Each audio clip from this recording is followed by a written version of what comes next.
La luz de la mañana, filtrándose a través de las cortinas de seda color crema, debería haber traído el calor de mi 29º cumpleaños. Pero lo único que sentí fue un frío glacial que se extendía desde la punta de mis pies hasta mi corazón.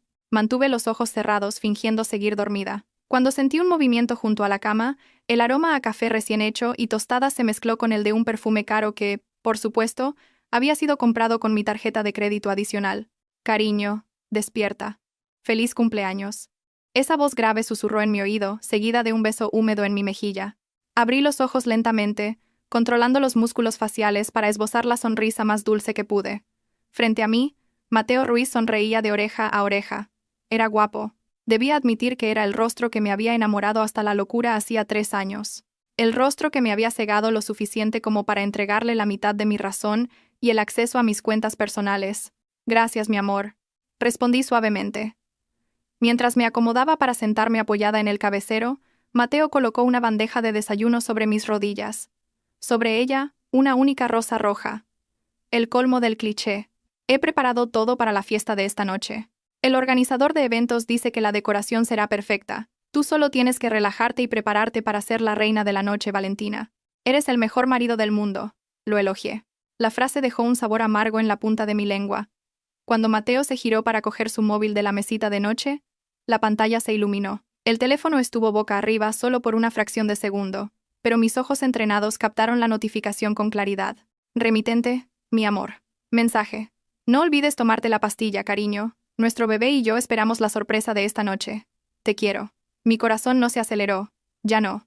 Esa fase había pasado hacía 3 meses, cuando olí el perfume de otra mujer en su traje y contraté por primera vez a un detective privado.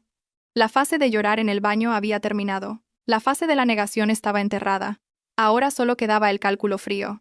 Con un movimiento rápido que él consideró natural, Mateo cogió el teléfono y lo guardó en el bolsillo de su pijama. «Ah, es un mensaje de la empresa de catering», mintió sin pestañear. «Preguntan por el vino». «Ah, claro», repliqué, tomando un sorbo de café. Amargo. «Asegúrate de que todo vaya sobre ruedas, cariño. Quiero que esta noche sea inolvidable. Vendrán muchos de los socios de mi padre. No te preocupes, Valentina. Yo me encargo de todo». Mateo se golpeó el pecho con orgullo. El orgullo de un hombre que se sentía rey en un palacio que no era suyo, que vivía de los dividendos de la empresa de su mujer. Lo miré fijamente. «Disfruta de esta mañana, Mateo Ruiz», pensé para mis adentros. «Porque mañana por la mañana no tendrás ni para un café de máquina en una gasolinera». Después de que Mateo entrara al baño para ducharse, llevándose por supuesto el móvil, me senté frente al tocador. En el espejo me devolvía la mirada una joven de ojos afilados. La única heredera del grupo Vargas, que había sido demasiado ingenua durante demasiado tiempo. Mi teléfono sonó. Al ver el nombre en la pantalla, una sonrisa cínica se dibujó en mis labios. Clara Jiménez, mi prima. Dejé que sonara 3 veces antes de contestar. Tomé aire para que mi voz sonara alegre. «Hola, Clara. ¿Cómo estás? Soy yo, prima. Feliz cumpleaños, mi prima favorita». La voz de Clara estaba llena de una dulzura artificial que resultaba estridente. «Siento llamar tan tarde. Es que por la mañana con las náuseas». «Ah, no, es que no me encontraba muy bien». Solté una risita, un lapsus intencionado. Clara siempre era así. Dejaba caer pequeñas pistas, disfrutando de la sensación de engañarme, creyéndose más lista que yo. Desde niñas, siempre me había envidiado. Mis juguetes, mis notas y, ahora, mi marido. «¿Estás enferma? Tienes que cuidarte. Vendrás esta noche, ¿verdad?», pregunté con un tono que sonaba insistente. «La fiesta no sería perfecta sin ti, Clara». «Claro que iré. ¿Cómo podría perderme el cumpleaños de mi prima favorita?», rió Clara. «Además, tengo un regalo muy especial para ti. Algo realmente especial. Algo que probablemente cambiará tu vida». «Vaya, qué intriga», repliqué secamente, girando el anillo de diamantes de mi dedo. «Yo también tengo una sorpresa para ti, Clara. Ya veremos cuál de las dos es más sorprendente». Hubo un breve silencio al otro lado de la línea. Quizás Clara notó algo extraño en mi tono, pero su arrogancia seguramente descartó cualquier sospecha. «Ah, ¿vas a presumir de otro bolso nuevo?». «No te preocupes, prima. Mi regalo no se puede comprar con dinero». «Cierto», pensé. «La traición no se vende en las tiendas. Pero su precio es muy alto. Nos vemos esta noche, Clara. Ponte guapa. Quiero que tú también seas el centro de atención», dije antes de colgar. Dejé el teléfono y abrí un cajón del tocador con doble cerradura. Dentro, un grueso sobre marrón descansaba en silencio. Contenía el informe completo del detective privado. Fotos de Mateo y Clara entrando en un hotel. Pruebas de las transferencias de dinero de la empresa a la cuenta de Clara bajo el concepto de gastos de representación. Incluso los registros de su escapada a Ibiza mientras yo estaba en un viaje de negocios en Singapur, pero esa no era mi arma principal. Metí la mano más adentro y saqué una delgada carpeta azul. Eran los resultados del chequeo médico de Mateo de hacía un año. Los resultados que me había ocultado porque su orgullo era demasiado grande para admitir sus defectos. ¿Crees que estás embarazada del hijo de mi marido, Clara? Le susurré a mi reflejo en el espejo. A ver cómo explicas la biología delante de todo el mundo esta noche. A las 11 de la mañana, la casa empezó a bullir. Llegó el catering, los decoradores se afanaban en instalar lirios blancos y rosas doradas en el salón de baile de nuestra mansión. Mateo estaba ocupado gritando a los empleados, criticando la posición de los candelabros como si fuera el gran jefe. Me escabullí y subí a un coche negro que me esperaba en la puerta lateral. Al volante no estaba mi chofer personal, sino el asistente del señor Herrera, el abogado de confianza de mi difunto padre.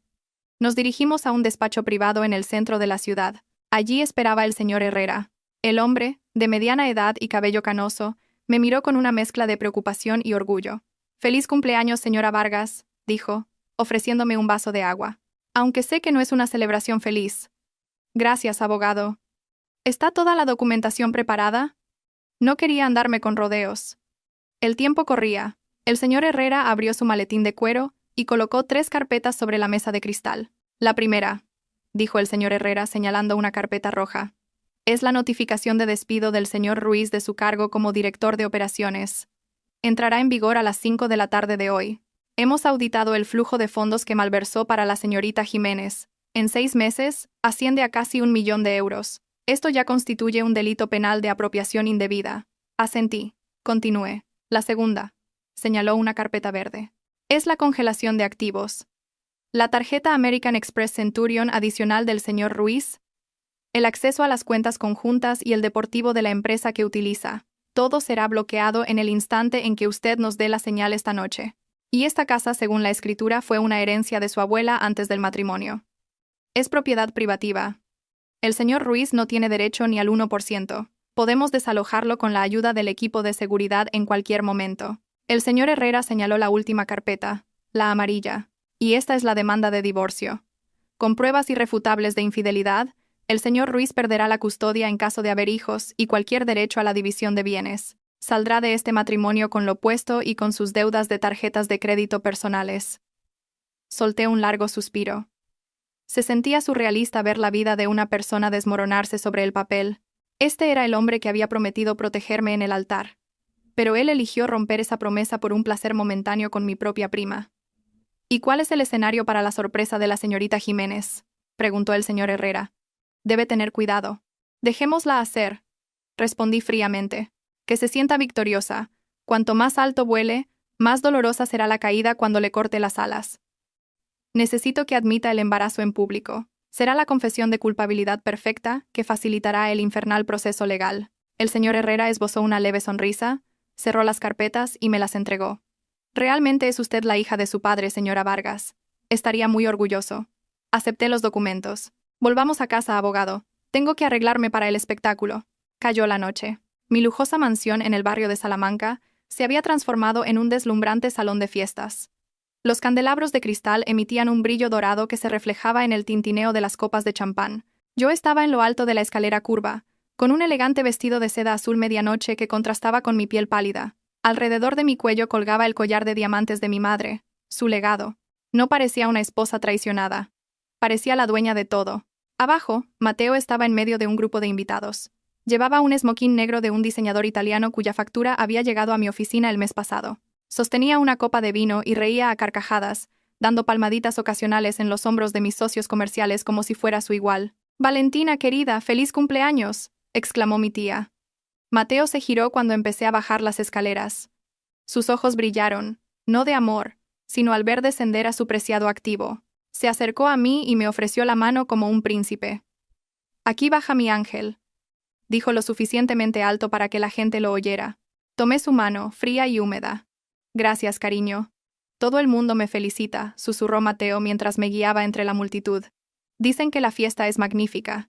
Qué suerte tienes de tener un marido con tan buen gusto, ¿eh? Mucha suerte, sí, respondí con una sonrisa que no llegó a mis ojos. Realmente eres un hombre lleno de sorpresas, Mateo. Nos movimos, saludando a los invitados. Había varios inversores importantes de la empresa. Hice un gesto con la cabeza al señor Herrera, que estaba de pie en un rincón cerca de la cabina del DJ. Él asintió discretamente. Su portátil ya estaba conectado al proyector principal, que en ese momento mostraba una presentación de fotos de mi infancia. ¿Dónde está tu prima?, preguntó Mateo, fingiendo indiferencia. Sus ojos recorrían la sala con ansiedad. Supongo que habrá tráfico. ¿Por qué la echas de menos?, dije con un ligero sarcasmo. Mateo rió torpemente. No, mujer. Solo quería asegurarme de que toda la familia estuviera aquí. Es un momento importante. Sí, muy importante, afirmé. De repente hubo un murmullo cerca de la entrada. Varios invitados se giraron. Seguí sus miradas y la vi. Clara. No había venido a ser discreta. Llevaba un vestido rojo escarlata, muy ajustado, con una abertura que llegaba hasta el muslo y un escote pronunciado. El vestido estaba claramente elegido para llamar la atención y, si te fijabas bien, creaba el efecto de un vientre inferior ligeramente abultado. Caminó con la barbilla en alto, como si ella fuera la anfitriona de la noche. A mi lado, Mateo tragó saliva. Sentí cómo se tensaban los músculos de su brazo. Ya está aquí, susurré. Que empiece el espectáculo. Clara se abrió paso entre los invitados, ignorando las miradas de desaprobación de algunos parientes que consideraban su atuendo demasiado atrevido para un evento familiar. Se dirigió directamente hacia nosotros. «¡Feliz cumpleaños, prima!», exclamó en voz alta, antes de darme un breve abrazo. Un abrazo flojo y falso. Su perfume me invadió. Un aroma floral empalagosamente dulce. «Gracias, Clara». «¡Qué vestido tan atrevido!», dije. «Por supuesto. Esta noche es especial», dijo Clara, mirando a Mateo con una coquetería repugnante. El sudor empezaba a perlarle las sienes. Parecía nervioso. Quizás temía que Clara hiciera alguna estupidez, pero por otro lado, no podía ocultar la lujuria en sus ojos. El maestro de ceremonias llamó la atención. «Damas y caballeros, por favor, reúnanse para soplar las velas y el brindis». Un pastel de 5 pisos fue llevado al centro. Todos cantaron. Soplé las velas con un único deseo en mi corazón: que la basura de mi vida sea eliminada para siempre después de esta noche. Cuando los aplausos cesaron, Mateo tomó el micrófono. Probando, gracias a todos por venir. Para mi amada esposa Valentina eres mi todo, mi tesoro más preciado. Contuve las náuseas mientras escuchaba su discurso de cocodrilo. De repente, Clara dio un paso al frente y subió al pequeño escenario donde estábamos. Le quitó el micrófono de la mano a Mateo con un gesto que otros podrían haber interpretado como una broma amistosa. «Permíteme un segundo, Mateo», rió Clara. Su voz resonó por toda la sala a través de los altavoces. El silencio se apoderó del salón. Todos los ojos estaban puestos en ella. «Hola a todos. Soy Clara, la prima de Valentina», comenzó, mirándome con una expresión de triunfo total. La mirada de alguien que está seguro de tener el as en la manga. Mi prima Valentina siempre lo ha tenido todo: dinero, una carrera, una casa de lujo. Pero hay una cosa que nunca pudo darle a su marido. La sala se quedó en un silencio sepulcral. Mateo se había puesto pálido, su mano medio extendida como si quisiera detener a Clara. Pero era demasiado tarde. Clara se llevó una mano al vientre, ligeramente abultado bajo el vestido ajustado. Sonrió de oreja a oreja. Una sonrisa malvada, ya sin disimulo. «Mi regalo para ti, prima, es la honestidad», dijo Clara en voz alta. «Estoy embarazada del hijo de tu marido, Mateo Ruiz. Nos queremos, y este bebé es la prueba del amor que tú nunca pudiste darle». A lo lejos se oyó el sonido de una copa al romperse. Un murmullo de sorpresa recorrió a los invitados. Las cámaras de los móviles que antes grababan el pastel, ahora se giraban hacia nosotros. Clara me miró, esperando mi reacción. Esperaba que gritara, esperaba que llorara, esperaba que me derrumbara en estado de shock, para poder así interpretar el papel de la triunfadora que había vencido a la esposa débil. Mateo bajó la cabeza, incapaz de mirar a nadie, pero instintivamente se movió hacia Clara, como si eligiera el bando ganador. Pero yo no me derrumbé. Me mantuve erguida. Lentamente. Tomé una copa de champán de una mesa cercana, bebí un sorbo y sonreí. No una sonrisa dulce, sino la sonrisa fría de un verdugo que acaba de ver a su acusado caer en la trampa. Di un paso al frente y cogí el otro micrófono del soporte. «Gracias por el regalo, Clara». Mi voz tranquila cortó el ruido, y todos volvieron a guardar silencio. Es una noticia maravillosa. Justo a tiempo. Porque yo también he preparado un vídeo conmemorativo para celebrar vuestro amor. Chasqué los dedos en dirección al señor Herrera. La enorme pantalla del proyector detrás de nosotros cambió. El rostro sonriente de Clara se congeló al instante al ver lo que aparecía. No era un vídeo romántico. Era una grabación de una cámara de seguridad en blanco y negro, con la fecha, la hora y la ubicación del hotel claramente visibles. Y eso era solo el principio. La gigantesca pantalla del proyector era ahora la única fuente de luz dominante en el salón de baile.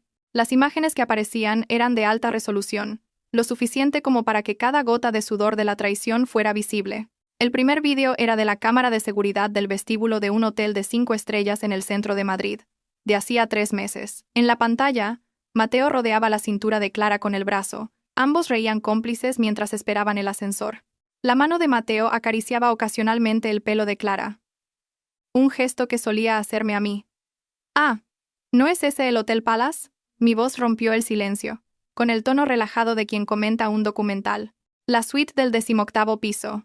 2.000 euros la noche. Pagada con la tarjeta de empresa bajo el concepto de reunión con clientes de fuera. Mateo estaba paralizado. Su rostro, antes pálido, ahora tenía un tono ceniciento. Su boca estaba abierta, pero no salía ningún sonido. Miraba fijamente la pantalla, como si esperara que la imagen desapareciera si la miraba el tiempo suficiente. Clara, por otro lado, reaccionó de forma más defensiva. Intentó cubrirse el vientre con el bolso. Sus ojos buscaban una vía de escape, pero los invitados formaban un círculo denso, atrapándolos como si fueran una atracción de circo. «¡Apaga eso! ¡Apágalo ahora mismo!», gritó Mateo, su voz finalmente rompiéndose. Corrió hacia la mesa del operador en un rincón de la sala para detener el vídeo, pero 2 corpulentos guardias de seguridad, a quienes había contratado especialmente para esta noche, lo interceptaron de inmediato. Sin tocarlo bruscamente, simplemente se plantaron firmes como un muro de hormigón, con los brazos cruzados y una mirada amenazante. «¡Apartaos! Yo soy el dueño de esta casa. Soy el marido de Valentina Vargas», gritó Mateo histéricamente, señalándose el pecho. «¿Marido?». Solté una risita. Mi voz retumbó por los altavoces. «Ese es un estatus que estamos reevaluando ahora mismo, Mateo. Pero primero, terminemos de ver este espectáculo. Es demasiado bueno para perdérselo». El vídeo cambió. Esta vez no era una cámara de seguridad, sino una cámara oculta que mi detective había instalado en el coche de Mateo. El audio era nítido. «Mateo, ¿cuándo te vas a divorciar de esa mujer tan estirada? Estoy harta de ser la otra». Se escuchó la voz quejumbrosa de Clara. «Un poco más de paciencia, cariño. Espera a que pueda poner la propiedad de Ibiza a tu nombre. Valentina es tonta. Confía demasiado en mí.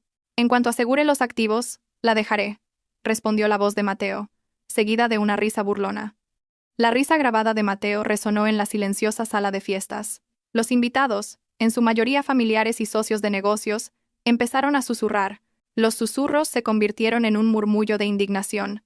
Sus miradas hacia Mateo ya no eran de falsa admiración, sino de asco. Los padres de Clara, mis tíos, parecían a punto de desmayarse cerca de la mesa del buffet. Mi tío se llevó la mano al pecho, con el rostro enrojecido por la vergüenza. «Valentina, esto es un montaje. Me has tendido una trampa», gritó Clara. Lágrimas de cocodrilo empezaron a correr por sus mejillas cubiertas de un espeso maquillaje. «Esa voz es falsa». La miré desde el escenario. Una mirada fulminante. «La tecnología ha avanzado mucho, Clara. Pero los historiales de compras y los registros digitales del banco no mienten. Veamos el siguiente regalo». Hice otra señal al señor Herrera. La pantalla del proyector parpadeó. En lugar de vídeos lascivos, aparecieron tablas de números y escaneos de documentos bancarios. Esta fue la parte más dolorosa para los socios de negocios presentes. La infidelidad puede ser un escándalo moral, pero robar dinero es un escándalo profesional imperdonable. «Damas y caballeros», dije en voz alta, cambiando del modo de esposa herida al modo de CEO, presentando un informe de auditoría. Lo que están viendo es el informe financiero del Grupo Vargas de los últimos 6 meses. Un puntero láser rojo, manejado por el señor Herrera, apareció en la pantalla. Observen estas columnas en rojo. Un total de casi 1 millón de euros en fondos operativos fueron retirados en efectivo o transferidos a cuentas de terceros desconocidos. El titular de esa cuenta es... Hice una pausa dramática. Clara Jiménez. La pantalla hizo zoom. La prueba de la transferencia se amplió. El nombre de Clara Jiménez estaba allí, inequívoco. El bolso de Hermes que llevas ahora, Clara. Lo compraste con el dinero malversado de las primas de los empleados del mes pasado, dije bruscamente. Y el collar de diamantes que llevas era el presupuesto para la reparación de la maquinaria de la fábrica. La multitud empezó a agitarse. Varios de los inversores presentes parecían furiosos. Mateo Ruiz, gritó el señor Ferran, uno de los socios más importantes de mi padre. Te confié el proyecto del resort en Vietnam, ¿y usaste ese dinero para financiar tus aventuras? Mateo temblaba violentamente. Sabía que su reputación en el mundo de los negocios acababa de hacerse añicos. No solo lo habían pillado siendo infiel, sino que lo habían marcado como un estafador. Señor Ferran, por favor, escuche. Esto es un malentendido. Valentina está leyendo mal los datos. Intentó defenderse Mateo, con las manos extendidas en un gesto de súplica. Esos datos fueron auditados por una de las Big Four. Mateo, corté fríamente. Su fiabilidad es del 100%. No solo me has traicionado como esposa, sino que has traicionado a la empresa que construyó mi padre. Eres un parásito. Clara se dio cuenta de que este ataque era más serio que un simple drama familiar. Intentó otra táctica. Se agarró de nuevo el vientre e hizo una mueca de dolor. Ah, mi vientre. Mateo, nuestro bebé. Por el estrés. Valentina está intentando matar a mi bebé. Una actuación pésima. Nadie se movió para ayudarla. No uses a ese feto como escudo, Clara, dije con frialdad. Es repugnante. Estás perfectamente de pie con tacones de 12 centímetros. ¿Estás bien? Bajé lentamente del escenario. Mis pasos resonaban en el suelo de mármol. La multitud se abrió, dejándome un camino hacia Mateo y Clara, que temblaban en el centro de la sala. ¿Creíais que esta fiesta era para celebrar mi cumpleaños? Pregunté, deteniéndome a 2 metros de ellos. Esta fiesta es el funeral de vuestras carreras y vuestras vidas sociales. El señor Herrera apareció a mi lado. En sus manos sostenía el fajo de carpetas que habíamos preparado antes. El rostro del anciano abogado era impasible, implacable. Señor Mateo Ruiz, llamó formalmente el señor Herrera. Mateo se giró. El sudor empapaba la camisa de su caro smoking. Abogado Herrera, por favor, hable con Valentina. Podemos resolver esto en privado, en familia, no delante de toda esta gente. ¿Familia? Reí. Una risa seca y vacía. Tú destruiste a esta familia cuando decidiste acostarte con tu prima. Ahora, Mateo, coge esto. Le arrebaté la carpeta roja de las manos al señor Herrera y se la arrojé al pecho a Mateo. Los papeles volaron y cayeron al suelo. Esa es tu carta de despido fulminante, expliqué. A partir de este instante, estás despedido de tu puesto de director de operaciones. Todo tu acceso a las oficinas ha sido revocado. Tu tarjeta de empleado fue desactivada hace 10 minutos. Y como cometiste un delito de malversación, no hay indemnización. No. Mateo recogió un papel con manos temblorosas. Sus ojos leyeron el formulario oficial de la empresa con el sello rojo de despedido. No. No puedes despedirme así. Yo también contribuí al crecimiento de esta empresa, suplicó Mateo, con la voz desesperada. Tu única contribución fue malgastar el presupuesto, repliqué rápidamente. Luego cogí la carpeta amarilla, la demanda de divorcio. ¿Y esto? Le di una ligera bofetada en la mejilla con la carpeta antes de dejarla caer en sus manos. Es la demanda de divorcio. Redactada por mis mejores abogados, con el vídeo y la auditoría financiera como pruebas, no recibirás ni un solo euro en la división de bienes. Saldrás de este matrimonio sin nada, tal como entraste cuando te recogí hace 5 años. Valentina. Mateo intentó cogerme la mano. Tenía los ojos llenos de lágrimas. Lo siento. Me volví loco por un momento.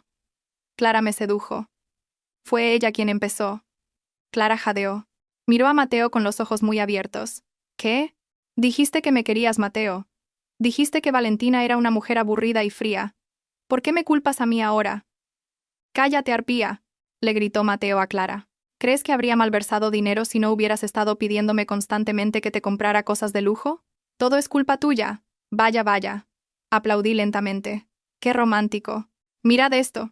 La pareja que se profesaba amor eterno ya se está despedazando. Miré a Mateo con profundo asco. Eres patético, Mateo. Ni siquiera tienes el valor de responsabilizarte de tus decisiones. Vale, vale. Firmaré los papeles del divorcio, gritó Mateo, el pánico puro empezando a apoderarse de él. Pero dame algo de tiempo. Necesito un lugar donde vivir. Esta casa. Déjame quedarme en el pabellón de invitados al menos hasta que encuentre un apartamento. ¿Esta casa? Arqueé una ceja. Sí, he sido tu marido durante 5 años. Yo también he cuidado de esta casa. Tengo derechos, insistió Mateo. Era su último bastión. Sabía que sin esta casa, no tenía dónde quedarse. Le hice una seña al señor Herrera para que me diera el último documento. La escritura de la propiedad. Mateo, negué con la cabeza como si le hablara a un niño testarudo. Esta casa es una herencia de mi abuela. Me la dio antes de que nos casáramos. Legalmente. Es propiedad privativa. Tu nombre no está en esta escritura. Nunca lo ha estado, y nunca lo estará. Abrí la carpeta y le mostré la copia legal de la escritura ante su cara. Aquí solo eras un invitado, y como dueña de la casa, tengo todo el derecho a echar a un invitado que no sabe cuál es su lugar. Me giré hacia el jefe de seguridad. Señor Díaz. Sí, señora Vargas. El señor Díaz y 3 de sus hombres dieron un paso al frente. Sus botas hicieron un fuerte ruido en el suelo de mármol. Ayuden al señor Ruiz y a la señorita Jiménez a hacer las maletas, ordené fríamente. Denles bolsas de basura negras y grandes. Asegúrense de que no se lleven ninguna de mis maletas Louis Vuitton o Rimowa. Solo pueden llevarse la ropa que compraron con su propio dinero. Lo que supongo que no será mucho. Entendido. Señora, os doy 30 minutos, les dije a Mateo y Clara. Después de 30 minutos, todo lo que quede será quemado en el patio trasero. Estás loca, Valentina, gritó Clara. Estoy embarazada. No puedes echar a una mujer embarazada a la calle en mitad de la noche. ¿Dónde está tu conciencia? Mi conciencia murió cuando te acostaste con mi marido en mi cama, repliqué bruscamente, haciéndola callar. Y en cuanto a tu embarazo, eso nos lleva al regalo final. Mis palabras hicieron que Mateo y Clara se detuvieran. A punto de ser arrastrados por los guardias, ahora se volvieron a mirarme. Había algo en mi tono de voz que les heló la sangre, una amenaza más aterradora que la pobreza. ¿Aún hay más?, preguntó Mateo en voz baja. Parecía ya destrozado, pero yo aún no había terminado. Quería romperlo hasta el último átomo. Clara dijo que estaba embarazada de tu hijo, Mateo. ¿Y tú te lo creíste sin más?, dije, rodeándolos lentamente. Estoy embarazada, Valentina. Tengo barriga. La prueba de embarazo dio positivo, se defendió Mateo, aunque con voz débil. Al menos seré padre. Algo que tú, demasiado ocupada con tu trabajo, nunca pudiste darme. Me reí. Un contraataque patético. Tengo un papel más. Un papel que me ocultaste hace un año, Mateo. Saqué una hoja de papel cuidadosamente doblada de mi pequeño bolso de mano que sostenía mi asistente. Llevaba el logotipo de una conocida clínica de urología. ¿Recuerdas cuando te hiciste un chequeo médico completo el año pasado? Dijiste que todos los resultados eran normales. Mentiste. Desdoblé el papel y lo leí en voz alta para que todos los invitados lo oyeran. Paciente: Mateo Ruiz. Diagnóstico: azoospermia por complicaciones de una infección pasada. Conclusión médica: esterilidad permanente. Probabilidad de concepción natural: 0%. Silencio. Este silencio era diferente. Un silencio cargado de puro shock. Mateo se convirtió en una estatua. Su rostro, antes ceniciento, ahora estaba blanco como el papel. Miró el papel en mi mano, y luego, sus ojos se movieron lentamente, muy lentamente, hacia el vientre de Clara. ¿Qué?, susurró Mateo. Clara dio un paso atrás. El color había desaparecido por completo de su rostro. Parecía un ciervo atrapado por los faros de un camión. Su mentira más fundamental acababa de ser expuesta. Eso tiene que estar mal, balbuceó Clara, mientras el sudor frío le corría por el cuello. Los médicos pueden cometer errores. Estoy embarazada de tu hijo, Mateo. Te lo juro. Mateo Ruiz es estéril, Clara, dije con firmeza, cortando sus desvaríos. Médicamente, es imposible que te haya dejado embarazada. Imposible. Miré fijamente a los ojos de Clara y le lancé la pregunta final. Así que la pregunta es, si no es de mi marido, ¿de quién demonios es el bebé que llevas en el vientre? Un murmullo atronador recorrió a los invitados. Dios mío, resulta que era hijo de otro, exclamó alguien. Se oyeron algunas risas burlonas en algunos rincones. Mateo se volvió hacia Clara. Su cuerpo temblaba. Esta vez no de miedo, sino de una ira explosiva. Se sentía traicionado por encima de la traición. Había abandonado a su rica esposa por una mujer que lo había engañado por completo. ¿Me mentiste?, siseó Mateo. Su voz era espeluznante. La agarró bruscamente por los hombros. Contéstame. ¿De quién es el hijo? Suéltame. Me haces daño, gritó Clara intentando zafarse. Es tuyo. Valentina está intentando ponernos el uno contra el otro. Tengo los documentos originales en mi caja fuerte. Puedo enseñártelos si quieres, Mateo, añadí, echando más leña al fuego. Te han engañado. Has tirado un diamante por un guijarro que ni siquiera era tuyo. ¡Zorra mentirosa!, rugió Mateo, levantando la mano para abofetear a Clara. ¡Basta! El señor Díaz y el equipo de seguridad redujeron a Mateo al instante, sujetándole los brazos por la espalda antes de que pudiera cometer una agresión física. No necesitaba que la policía apareciera por un caso de violencia. Quería que esta noche terminara limpiamente. «Sáquenlos de aquí», fue mi última orden. Mi voz sonaba aburrida. Estaba cansada de jugar con mi presa. Les quedan 20 minutos para hacer las maletas. Después de eso, saldrán a la calle sin nada de ropa. Mateo siguió forcejeando, maldiciendo a Clara con improperios que no se pueden repetir. Clara lloraba histéricamente, no de remordimiento, sino de humillación y miedo. Miró a sus padres, mis tíos, pero ellos apartaron la vista, demasiado avergonzados para reconocer a su propia hija. El señor Díaz y su equipo sacaron a la pareja rota del salón de baile y los llevaron escaleras arriba para que metieran sus pertenencias en bolsas de basura negras. Los gritos y maldiciones de Mateo se fueron apagando hasta desaparecer en el piso de arriba. Me quedé sola en medio de la sala. Bajo el magnífico candelabro de cristal, sentí una ligereza en el pecho. El pesado lastre que me había oprimido durante los últimos 3 meses por fin se había desvanecido. Me volví hacia los invitados, que seguían en estado de shock. Levanté mi copa de champán. «Disculpen el alboroto, damas y caballeros», dije, con la primera sonrisa sincera del día. «La basura ha sido retirada. Ahora, disfrutemos de la fiesta. Música». El avispado DJ puso inmediatamente I Will Survive a todo volumen. La tensión en el ambiente se fue disipando lentamente. Varias amigas íntimas corrieron a abrazarme, dándome ánimos. Esa noche había perdido un marido, pero me había recuperado a mí misma. Y fue un intercambio muy provechoso. A las 2 de la madrugada, las pesadas puertas de hierro negro de mi mansión se cerraron de golpe, sellando el pasado en su interior. Fuera, en la acera, estaban Mateo y Clara, como 2 vagabundos expulsados del paraíso. A sus pies, 4 grandes bolsas de basura negras de plástico. Dentro, la ropa que habían logrado meter a toda prisa en los 30 minutos de pánico que les concedí. Ni maletas Rimowa, ni bolsas de golf, ni joyeros. El cielo nocturno no estaba de su parte. Una fina llovizna comenzó a caer, empapando el llamativo vestido rojo de Clara y la arrugada camisa de smoking de Mateo. «Pide un Cabify, Mateo. ¡Rápido, que tengo frío!», gritó Clara abrazándose a sí misma.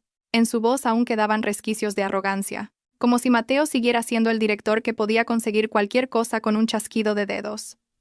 Con manos temblorosas, Mateo buscó en los bolsillos de su pantalón y sacó su móvil. La pantalla estaba ligeramente agrietada por haberse caído cuando los guardias lo arrastraban. Abrió la aplicación de Cabify. «¡Mierda!», exclamó Mateo, dando una patada a una de las bolsas de basura. La tarjeta de crédito asociada a la aplicación ha sido cancelada. Valentina realmente lo ha bloqueado todo. «Usa efectivo». «Tendrás efectivo en la cartera», le urgió Clara. Mateo abrió su cartera de cuero. Estaba vacía. Se había acostumbrado a una vida sin efectivo. Desde el café hasta la gasolina, todo dependía de la tarjeta negra adicional de mi cuenta. Solo había un billete de 50 euros que guardaba detrás de una tarjeta de visita. 50 euros. Mateo miró el billete con la mirada perdida. «¿Con esto? Solo nos llega para un taxi normal a una pensión de mala muerte. No a un hotel. No quiero dormir en una pensión de mala muerte. Estoy embarazada, Mateo». Empezó a llorar Clara, las lágrimas y el rímel corrido ensuciándole la cara. «¡Cállate!», se giró Mateo. Sus ojos brillaron. «Ni se te ocurra mencionar el embarazo. Por tu embarazo y tu maldita boca he perdido todo. La casa, el coche, el puesto, el respeto. Todo se ha ido en una noche. Tú te acostaste conmigo. Dijiste que me querías», replicó Clara, sin quedarse atrás. Un viejo taxi azul redujo la velocidad frente a ellos. El conductor miró con recelo a la pareja vestida de fiesta con bolsas de basura en la acera. «Llévenos al alojamiento más cercano y barato, por favor», dijo Mateo, abriendo la puerta del taxi. Metió las bolsas de basura bruscamente en el asiento trasero. Terminaron en una pequeña pensión en las afueras de la ciudad, de las que se suelen alquilar por horas. La habitación olía a tabaco rancio y a humedad. La sábana de la cama era de un color apagado con manchas sospechosas. No había aire acondicionado, solo un ventilador de pared que chirriaba con cada giro. Clara se sentó en el borde de la cama, intentando no tocar nada. Aún llevaba los tacones altos. «Esto es una pesadilla. Mateo, llama a Valentina. Pídele perdón. Dile que nos volvimos locos por un momento. Seguro que se ablanda». «Estaba loca por ti». Mateo rió cínicamente. Se sentó en el suelo, apoyado en la pared desconchada. Miró al techo agrietado. ¿No viste sus ojos antes? Esos no eran los ojos de la antigua Valentina. Eran los ojos de una asesina. Lleva meses planeando esto. Se acabó, Clara.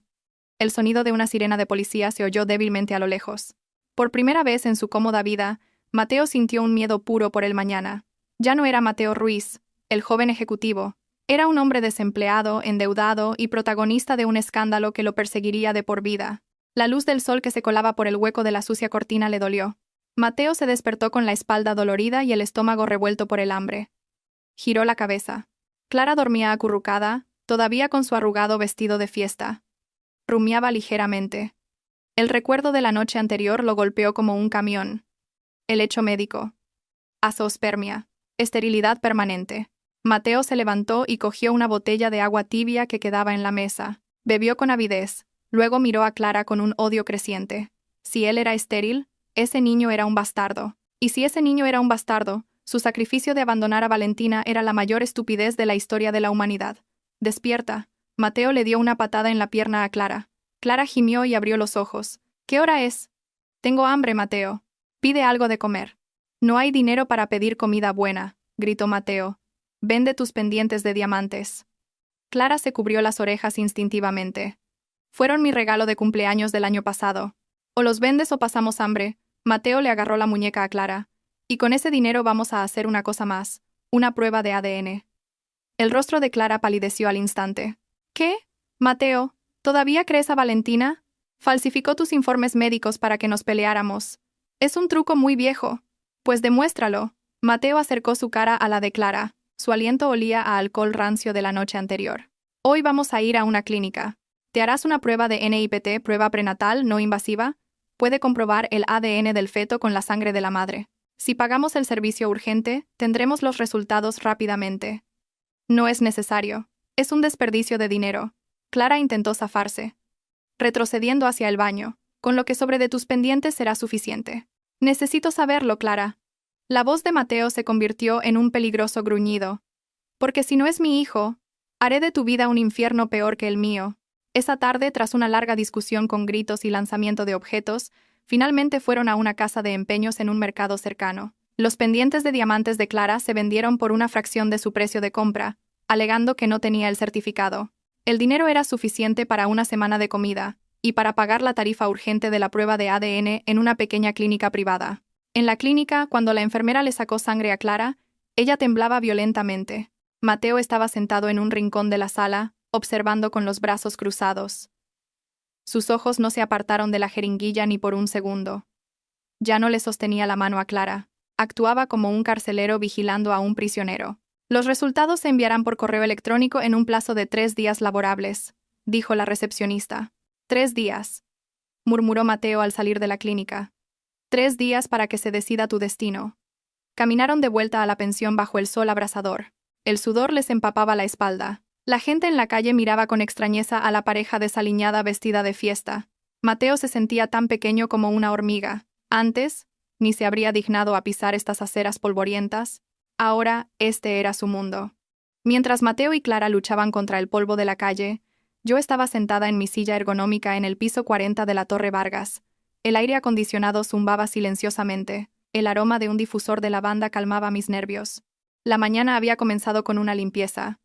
Abogado Herrera, ¿cuál es la situación del equipo de Mateo? Pregunté, girando mi silla para contemplar el horizonte de Madrid a través del enorme ventanal. El señor Herrera estaba de pie al otro lado de mi escritorio, con una sonrisa de satisfacción. Todo solucionado, señora Vargas. La secretaria que a menudo cubría las falsas reuniones de Mateo ha recibido una amonestación y ha sido trasladada al almacén de logística en Getafe. Los 2 jefes de departamento que ayudaron a procesar los falsos recibos de gastos de representación de Mateo han sido despedidos esta misma mañana. Bien, dije secamente. Quiero un ambiente de trabajo limpio. No más parásitos. Ah, y señora Vargas. Los rumores sobre la fiesta de anoche se extendieron por los chats de la élite empresarial. Pero, afortunadamente, nuestro equipo de relaciones públicas actuó con rapidez. La narrativa que se ha difundido es: la CEO del Grupo Vargas castiga severamente la corrupción interna cometida por su marido. Las acciones de la empresa, de hecho, han subido un 2% esta mañana, A los inversores les gusta su decisión, esbocé una leve sonrisa. Una venganza rentable. Mateo había intentado humillarme, pero en su lugar, me había proporcionado un escenario para demostrar mi fuerza como líder única. ¿Y la casa? Un equipo de limpieza profesional está trabajando. Las pertenencias restantes de Mateo, su colección de revistas de coches, su equipo de gimnasio, su ropa vieja, todo ha sido recogido y será donado a una organización benéfica. El colchón del dormitorio ha sido reemplazado por uno nuevo, como usted solicitó. Asentí. No tenía intención de dormir en un colchón donde había dormido un traidor. Hay una cosa más. El señor Herrera me pasó una tableta. Es un informe del detective privado. Fotos del estado de Mateo Ruiz y Clara Jiménez esta mañana. Miré las fotos tomadas clandestinamente. Mateo parecía desolado, sentado en un humilde restaurante de barrio, comiendo un menú del día con la mirada perdida. Clara parecía estar discutiendo con el dueño de una casa de empeños. Parecían patéticos, lejos de la imagen de pareja de poder que Mateo siempre había querido proyectar. Patético, murmuré sin compasión. Pero todavía no es suficiente. Mateo no se derrumbará por completo hasta que sepa la verdad sobre ese niño. Acaban de estar en una clínica, añadió el señor Herrera. Parece que Mateo ha obligado a Clara a hacerse una prueba de ADN. Excelente. Dejemos que se destruyan mutuamente psicológicamente. Manténgalos vigilados, abogado. Y si Mateo intenta acercarse a la empresa o a la casa, asegúrese de que el equipo de seguridad se ocupe de él según el protocolo. Entendido, señora Vargas. Después de que el señor Herrera se fuera, me recliné en mi silla. La habitación estaba en silencio, pero era un silencio tranquilizador. Ya no tenía que preocuparme por si mi marido mentía. Ya no tenía que sospechar cuando llegaba tarde. Llamaron suavemente a la puerta de mi despacho. El señor Yáñez, del equipo de marketing, a quien Mateo había ignorado por considerarlo un rival, entró con unos documentos. Disculpe, señora Vargas. Aquí está la propuesta de estrategia para el próximo trimestre que solicitó. Y, bueno, solo quería decirle que todos los empleados la apoyamos. Estamos orgullosos de tener una líder como usted. Miré al señor Yáñez y vi la sinceridad en sus ojos. Gracias, señor Yáñez. Centrémonos en el trabajo. Tenemos objetivos que alcanzar. La vida continuaba, y sin una carga de 80 kilos llamada Mateo Ruiz, se sentía mucho más ligera. Los 3 días en esa pensión de mala muerte le parecieron a Mateo 3 años. El dinero de los pendientes se agotaba. Comían fideos instantáneos 2 veces al día. Clara no paraba de quejarse de náuseas, pero a Mateo no le importaba. Se limitaba a sentarse en un rincón de la habitación, mirando la pantalla agrietada de su móvil, actualizando su bandeja de entrada de correo electrónico cada 10 minutos. Su relación se había convertido en una guerra fría. Ya no había cariño ni te quiero, solo miradas de sospecha y maldiciones en voz baja. Ping. El sonido de una notificación de correo electrónico rompió el silencio de la tarde. El corazón de Mateo se detuvo por un instante. Asunto del correo. Confidencial. Resultados de la prueba clínica. Clara, que se estaba peinando su enmarañado cabello, se quedó helada. Vio cómo la expresión de Mateo pasaba de la tensión al terror, y luego a una furia indescriptible. Mateo leyó el informe en PDF, línea por línea.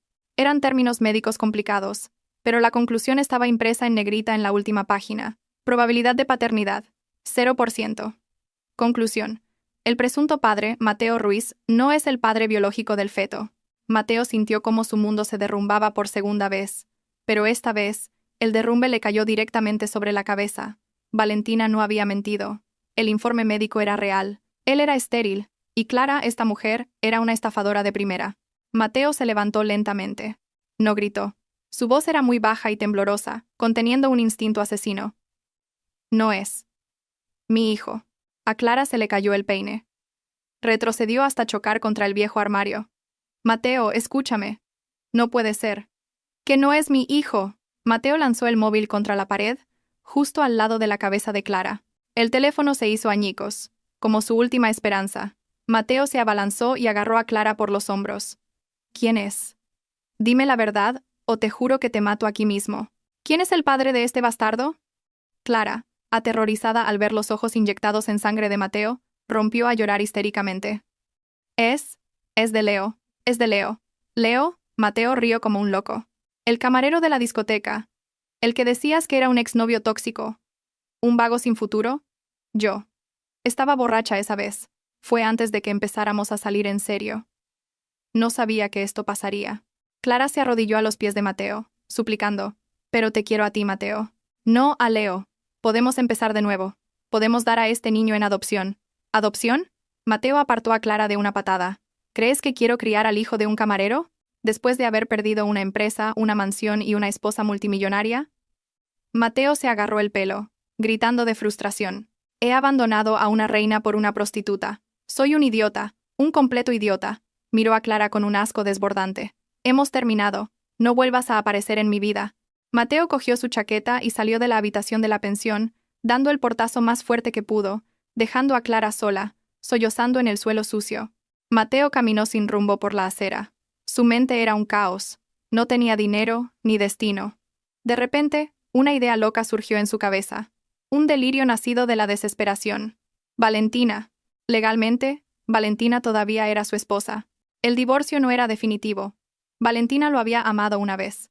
Lo había perdonado incluso cuando olvidó su aniversario de boda. Quizás si se arrodillaba y le suplicaba, si le decía que había sido engañado por Clara, Valentina lo perdonaría. Valentina era una buena mujer. Seguramente todavía sentía algo por él. Tengo que ver a Valentina, se dijo Mateo. Sus ojos brillaron con una esperanza vana. Seguro que entenderá que yo solo soy una víctima aquí. A la mañana siguiente, el vestíbulo de la Torre Vargas estaba tan ajetreado como siempre. Los empleados pasaban sus tarjetas de acceso. La seguridad se había reforzado tras las instrucciones especiales del piso 40. A las 10 de la mañana, hubo un alboroto en la puerta giratoria de la entrada principal. Un hombre con la ropa arrugada, el pelo revuelto y una barba de 4 días intentaba entrar por la fuerza. Era Mateo. Parecía un loco. «Apartaos. Tengo que ver a mi esposa. Soy Mateo Ruiz, el director de operaciones», gritó Mateo a los 2 guardias de seguridad que le bloqueaban el paso. «Lo siento, señor Ruiz. Su acceso ha sido revocado. Tiene prohibida la entrada al edificio», dijo el jefe de seguridad con firmeza, pero con educación. «Al diablo con el acceso. Llamad a Valentina». «¡Valentina!», gritó Mateo hacia el entresuelo, esperando que Valentina pudiera oírlo. La gente en el vestíbulo se detuvo. Algunos sacaron sus móviles para grabar. El antiguo príncipe de la oficina era ahora un espectáculo lamentable. En el piso 40, yo lo veía todo a través del monitor de la cámara de seguridad de mi escritorio. El señor Herrera estaba a mi lado. «¿Llamamos a la policía ahora, señora Vargas?», preguntó el señor Herrera. «Un momento», dije. Pulsé el botón del intercomunicador que conectaba con los altavoces de seguridad del vestíbulo. Un ding-dong sonó en el vestíbulo. A continuación, se oyó mi voz, clara y serena. «Mateo Ruiz». Mateo dejó de forcejear al oír mi voz. Miró hacia la cámara de seguridad en la esquina del techo, con los ojos llenos de esperanza. «Valentina, cariño, por favor escúchame». Eché a Clara. «Ella me engañó, Valentina». «El bebé no es mío. Soy estéril, Valentina, soy estéril. Así que no traicioné nuestro amor con un hijo bastardo».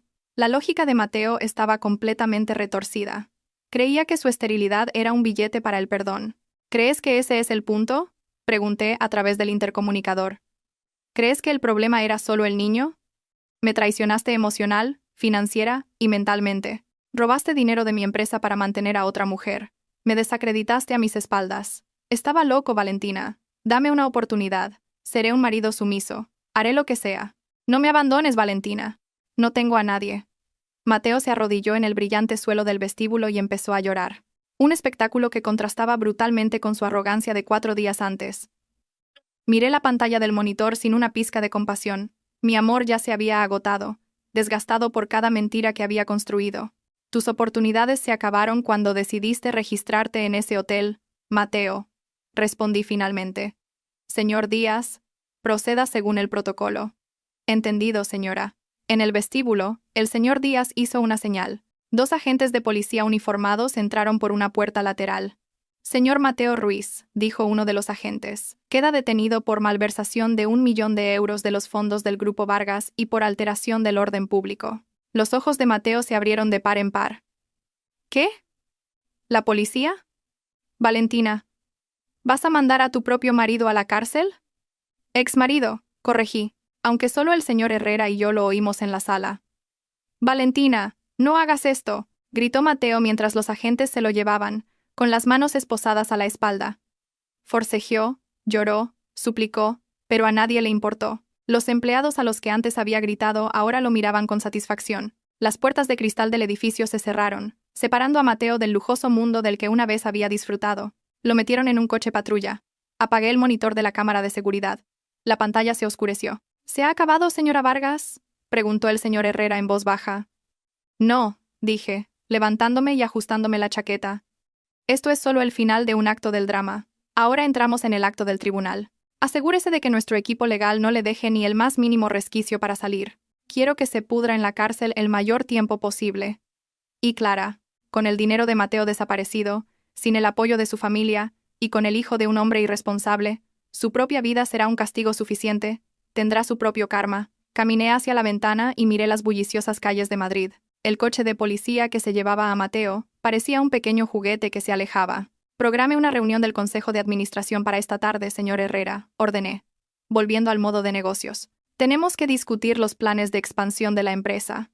No tengo tiempo para pensar en prisioneros. El olor. Eso fue lo primero que destrozó la mente de Mateo. El olor a sudor rancio, el hedor a orina del retrete del rincón y el olor a desesperación de los 20 cuerpos de hombres hacinados en una celda del centro de detención de Soto del Real. Mateo se sentó en un rincón, abrazando sus rodillas, lejos del jefe de la celda, un hombre con un dragón tatuado en el brazo izquierdo. Su caro esmoquín había sido confiscado como prueba al ser detenido.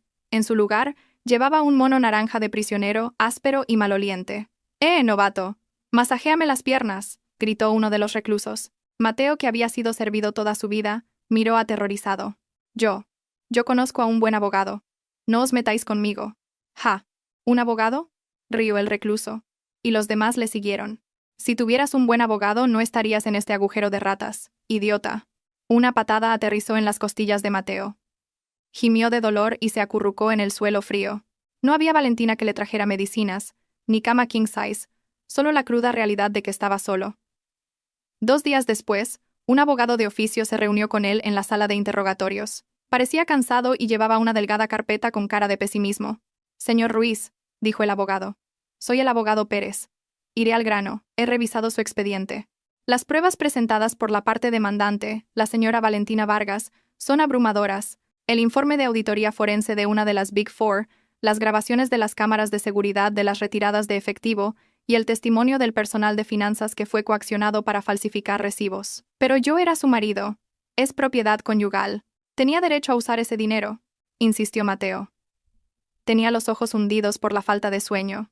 El abogado Pérez suspiró, mirando a Mateo con lástima. Señor, usted retiró el dinero de una cuenta corporativa de una sociedad anónima, no de la cuenta personal de su esposa. Legalmente, los fondos de la empresa son una entidad separada. Usarlos para fines personales, especialmente para mantener a otra mujer, es un claro caso de apropiación indebida. Artículo 253 del Código Penal. Se enfrenta a hasta 6 años de prisión. 6 años. Mateo palideció. Y dado que la cantidad supera los 250.000 euros, y que la señora Vargas se niega a cualquier acuerdo o mediación, la Fiscalía pedirá la pena máxima. Mi consejo es que se declare culpable y pida una reducción de la condena. No luche contra esto. No tiene dinero para contratar a testigos expertos. Mateo apoyó la cabeza en la mesa de metal. Las lágrimas cayeron. Se imaginó pudriéndose aquí durante los próximos 6 años. Mientras tanto, fuera, Valentina probablemente se reiría, disfrutando de la vida en su ático, quizás con otro hombre más fiel. La idea era más dolorosa que la patada en las costillas. El arrepentimiento llegó demasiado tarde. No porque amara a Valentina, sino porque se dio cuenta de la vida tan cómoda que había desperdiciado por un momento de lujuria. Al otro lado de la ciudad, Clara vivía su propio infierno. Después de ser expulsada de la pensión por Mateo, Clara intentó volver a casa de sus padres. Se plantó frente a la puerta de la casa de sus tíos, llorando y suplicando que la dejaran entrar, pero su tío salió, con el rostro enrojecido por la vergüenza. «¡Lárgate!», gritó su tío. «Has avergonzado a toda la familia. Los socios de negocios de tu padre han cancelado todos los contratos después de que ese video se hiciera viral. ¿Sabes cómo llaman a tu padre ahora? El padre de la amante. Pero estoy embarazada, papá. No tengo dinero. Pídeselo al padre de ese niño. No a nosotros». Su tío le cerró la puerta en la cara y echó el cerrojo por dentro. Clara no tuvo más remedio que buscar al padre biológico del feto, el camarero Leo. Lo encontró en una habitación estrecha en una corrala de un callejón sórdido. Cuando Clara le dijo que estaba embarazada de su hijo, el hombre tatuado se rió a carcajadas mientras fumaba un cigarrillo. «¿Mi hijo? ¿Estás segura? Te acostaste con el marido de tu prima rica. ¿Por qué vienes a mí ahora? Ah, ya veo. Porque ese hombre resultó ser estéril y ahora es un mendigo, ¿verdad? Los rumores se habían extendido rápidamente. Leo, por favor. ¿Podemos formar una familia? Clara intentó cogerle la mano. Leo se la apartó bruscamente. ¿Estás loca? Soy un trabajador temporal. Apenas tengo para vivir. ¿Quieres que me cargue con más problemas? ¿O lo abortas? ¿O te apañas tú sola? No esperes que me haga responsable de un error que cometiste por diversión. La puerta de la corrala se cerró de un portazo en su cara.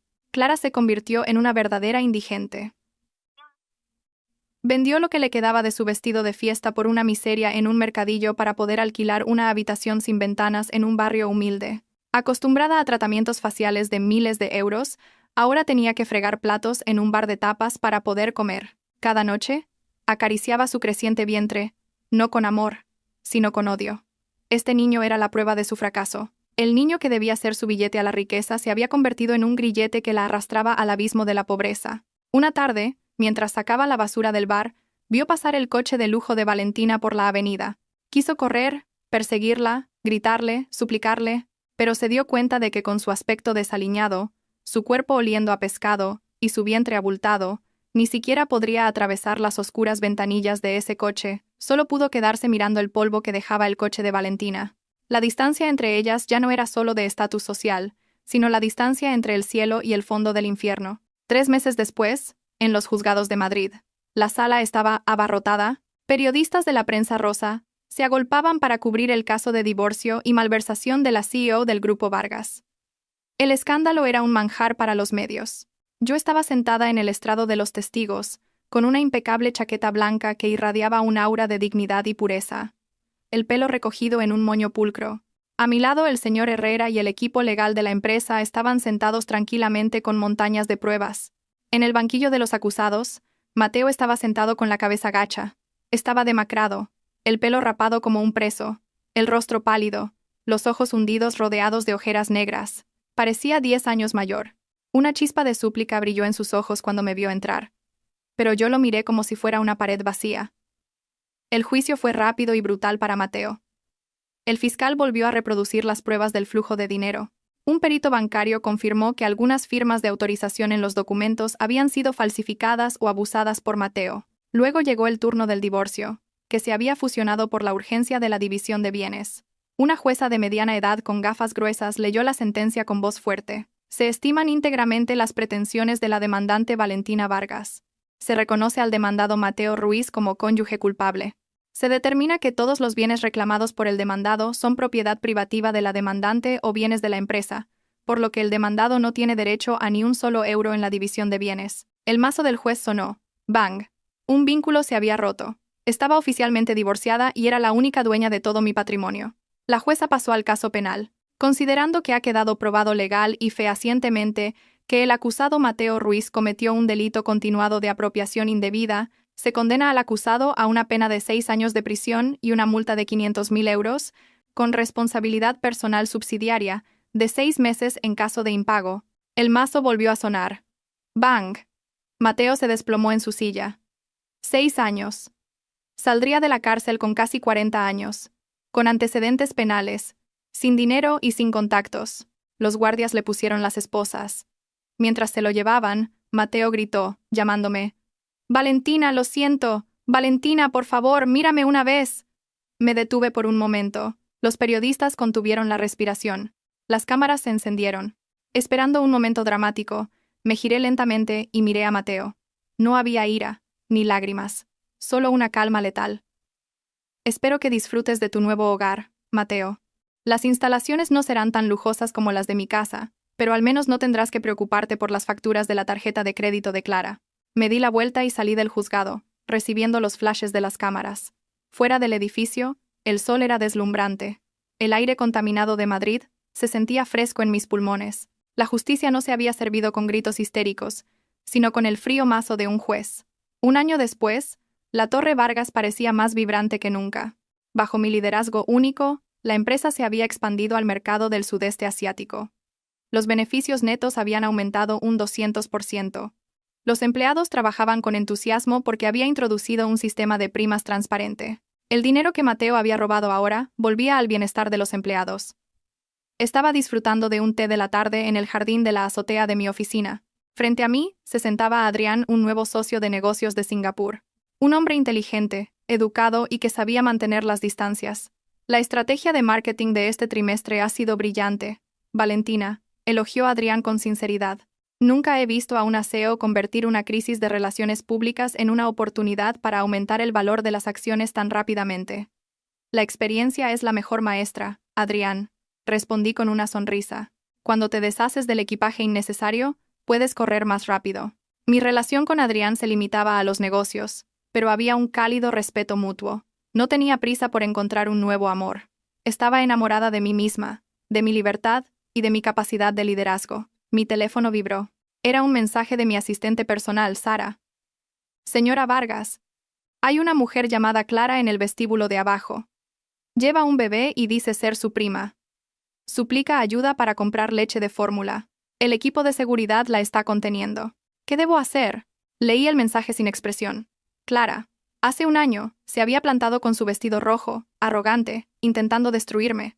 Ahora, mendigaba en mi vestíbulo. Escribí una respuesta corta. Dale un sobre con 500 euros a cuenta de las donaciones de la empresa y dile que se vaya y no vuelva nunca más. Si insiste, llama a los servicios sociales. No era cruel. Era firme. 500 euros eran suficientes para la leche de una semana, pero no para que viviera cómodamente. Tenía que aprender a responsabilizarse de su vida, igual que yo tuve que aprender a levantarme de su traición. ¿Algún problema?, preguntó Adrián al verme dejar el teléfono. Solo un pequeño asunto del pasado, respondí con indiferencia. Ya está solucionado, me alegro. Por cierto, la semana que viene hay una cena de gala en Marina Bay. ¿Le gustaría acompañarme como mi invitada? Es puramente de negocios, pero la vista es preciosa. Miré a Adrián, y luego al cielo azul sobre Madrid. De acuerdo, respondí. Me encantan las vistas preciosas.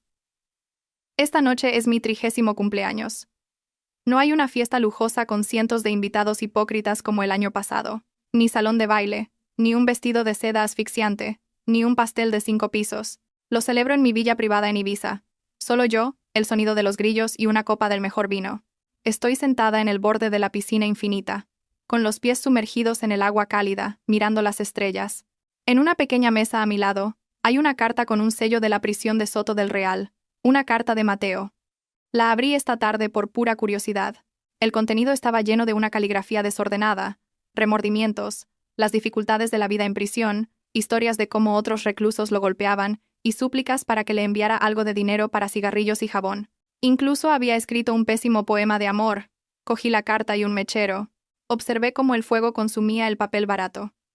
Las palabras lo siento se convirtieron en cenizas negras.